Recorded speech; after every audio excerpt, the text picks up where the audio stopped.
Full length ball, as लगा यहाँ पर और यहाँ पर विकेट पहली बॉल पे ले ली मेरा आपने। आसिम बॉल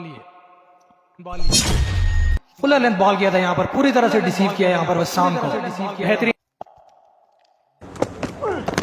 नो बॉल कर दिए यहाँ पर, नो बॉल कर दिए यहाँ। एक और फुल लेंथ बॉल, बेहतरीन बॉल, एक बेहतरीन बॉल यहाँ पर, एक बेहतरीन ओवर में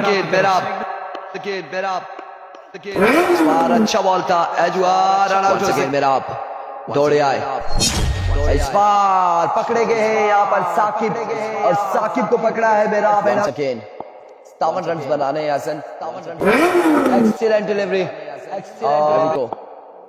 वंस अगेन, अगेन शानदार बॉलिंग मेरा स्कोर, वंस अगेन मेरा एक्सीलेंट डिलीवरी का दूसरा बॉल, दौड़ तेज है, फुल टॉस बॉल कीपर किया यहाँ पर, सामना करेंगे उबैद गुज्जर, सामना करेंगे उबैद गुज्जर। अब की बार अभी को वंस अगेन, कनेक्शन हुआ है, 1 रन यहाँ पर मिल जाएगा, मजीद 1 रन मेरा आप अपने बॉलिंग के निशान से। बॉल शानदार डिलीवरी, ओवर का दूसरा बॉल लिए, अनदर मैग्निफिसेंट डिलीवरी, शानदार बॉल, एक बार फिर अपने बॉलिंग के निशान से, फुल टॉस बॉल, 1 रन यहाँ पर। वो फुरकान से खेलेगा, फुरकान 11 गंभीर से।